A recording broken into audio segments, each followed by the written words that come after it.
इस देश में पश्चिम बंगाल की मुख्यमंत्री ब्राह्मण हैं, ममता बनर्जी। चुनाव आएगा, वो चंडी पाठ भी करेंगी मंच से, जयंती मंगला काली भद्रकाली कपौलनी पढ़ेंगे एक ही सांस में। वो ब्राह्मण है, विशुद्ध ब्राह्मण, वो मौन है। राजस्थान के मुख्यमंत्री ब्राह्मण हैं। कहा गया था ब्राह्मणों को मान दिया है उनको बना के, वो सो गए, दूध जलेबी खा के सो गए। और भी ब्राह्मण हैं। और किसने आवाज, किसने सबसे पहले एक्शन लिया देश में? ये एक्शन दिल्ली में भी हो सकता था, रेखा गुप्ता भी ले सकती थी, केंद्र भी ले सकता था,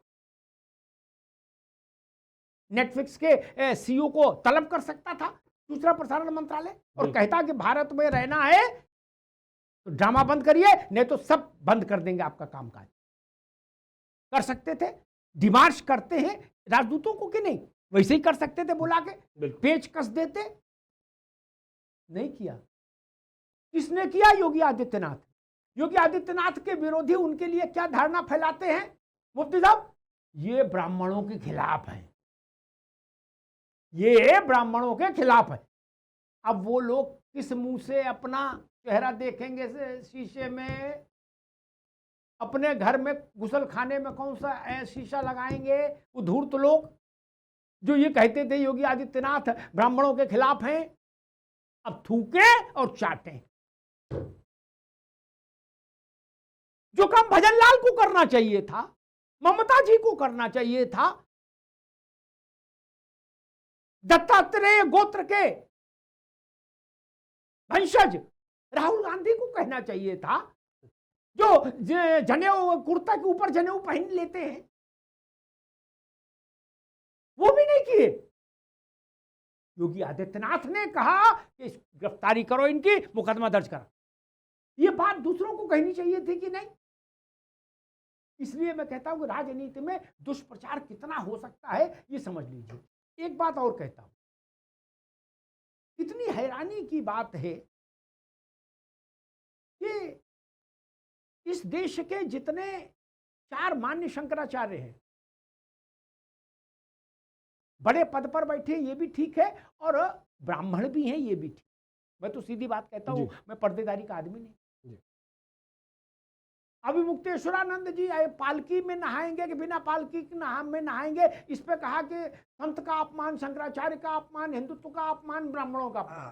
क्या कि नहाएंगे मैं विद पालकी या विदाउट पालकी? इतने बताया, सबका अपमान हो गया। अब कोई शंकराचार्य भी नहीं बोले, हमारे जगत गुरु भी। कम से कम अब मुक्तेश्वरानंद जी महाराज से तो हमको अपेक्षा थी कि वो तो दंड लेके निकल पड़े, कहे किधर है ये नीरज पांडे, हम उधर ही पालकी ले जाएंगे और वही इसके डंडे लगाएंगे। वो भी नहीं बोले। श्रृंगेरी के जगत गुरु भी नहीं बोले, पुरी के जगत गुरु भी नहीं बोले, कांची के, कामकोटि के जगत गुरु नहीं बोले। तो कोई और अवसर आएगा तब बोलेंगे। और ब्राह्मण कोटे से सांसद, विधायक और मंत्री संतरी होने वाले भी मुंह में दही जमा के बैठ,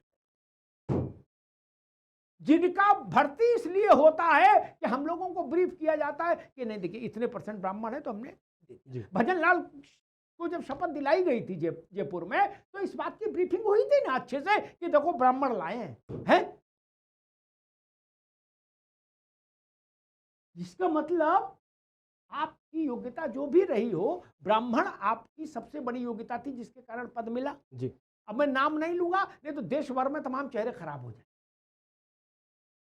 हम भी समझ रहे हो, तुम भी समझ रहे हो, वो सब लोग मेरी वाणी सुन के सदमे में होंगे, सब सहम रहे होंगे कि कहीं ऐसा ना हो हमारा भी नाम ले दे क्या। लेकिन जाओ, मैं सबको अभय दान देता हूं, क्योंकि पब्लिक तो जान रही है ना, जिनके नाम ले लिए उनको भी जान रहे और जिनके छोड़ दिए उनको भी। मैं इसीलिए कहता हूं, मैं कई अवसरों पर मायावती जी के साहस को धन्यवाद करता हूं। इस मामले में उनका कोई जोड़ नहीं, सच बता रहा हूं। बाकी 10 समस्याएं होंगी, मैं उनमें नहीं जाना चाहता। ये साहस कांशीराम जी में नहीं था, वो उनके गुरु थे, फिर भी मायावती में है। मुझे याद है मायावती मुख्यमंत्री जब बनी पहली बार तो 66 विधायक कुल बसपा के और 174 भाजपा के, यानी भाजपा के ही कारण मुख्यमंत्री बनी। मथुरा में बजरंग दल विश्व हिंदू परिषद ने, मुफ्ती साहब ने एक प्रदर्शन करने के लिए, जुलूस निकालने के लिए कहा। अधिकारियों ने मायावती से पूछा, क्योंकि उनको था भाई भाजपा की सरकार है, ये भाजपा ने बनाया मायावती को। मायावती ने कहा नहीं, जुलूस वुलूस नहीं निकलेगा, मना कर दो। ये लोग इस भ्रम में थे कि सरकार तो अपनी है, ये निकले। उनने सबका पिछवाड़ा लाल करा दिया। उसके बाद हाय हाय दिल्ली तक हुई, लेकिन मायावती मानी नहीं। बोले जब मैंने मना कर दिया तो कैसे निकले हैं? बोले गिरा कूटो। तब वो मल्लम लगा लगा घूमते रहे, पट्टी बांधे बांधे। और एक बात बताऊं,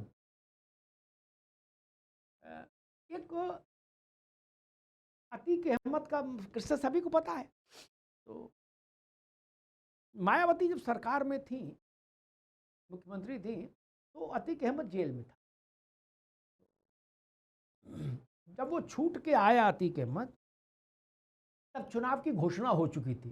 पवन जी सुनिए, बड़ा रोचक बात है, इससे पता लगता है कि मायावती के काम करने का तरीका क्या। तो हमने उन अतीक से कहा कि तुम चुनाव से पहले आना चाहिए था तुमको, अगर चुनाव लड़ना था तो। बोले मैं तो जमानत कैंसिल करा के अंदर गया था। मैंने क्यों? लोग जमानत करा के बाहर आते, तुम जमानत कैंसिल करा के अंदर क्यों गए? बोले आचार संहिता लगे तभी निकला। मायावती को उसमें नहीं निकला। ये तो डर अच्छा है ना, जिसे एक विज्ञापन आता था दाग अच्छे हैं, उसी डर अच्छा है। शासक का डर होना चाहिए। और एक आखिरी में बात कहूंगा, सॉरी मंजूर नहीं होगा देश को, राष्ट्र को सॉरी मंजूर नहीं होगा। राष्ट्र की वाणी कह रही है, इसमें जितने लोग संलिप्त हैं, इंक्लूडिंग नेटफ्लिक्स कंपनी, वो निर्माता, निर्देशक, एक्टर, डायरेक्टर, जो भी जितने होते हो 3-5, सबको दंडित किया जाना। आप दंडित नहीं करेंगे, ये सिलसिला नहीं रुकेगा, नहीं रुकेगा, नहीं रुकेगा। हम लोग बहस करते रहेंगे, ये सिलसिला नहीं। इससे अच्छा सस्ता काम ही नहीं जी। सब लोग जान गए इसको, नीरज पांडे को। हम ही नहीं जानते थे इसने सिनेमा बनाया है कि शो सीरियल बनाया है, मैं ही नहीं जानता था। सही बात। मनोज वाजपेयी से 2 बार मिला हूं इसलिए जानता हूं, बाकी सिनेमा के कारण नहीं जानता। ऐसा तो है नहीं कि कोई वो अमिताभ बच्चन है कि उनको जानना जरूरी है देश में। ये लोग सब जान गए इनको ना, 3 दिन में सब जान गए।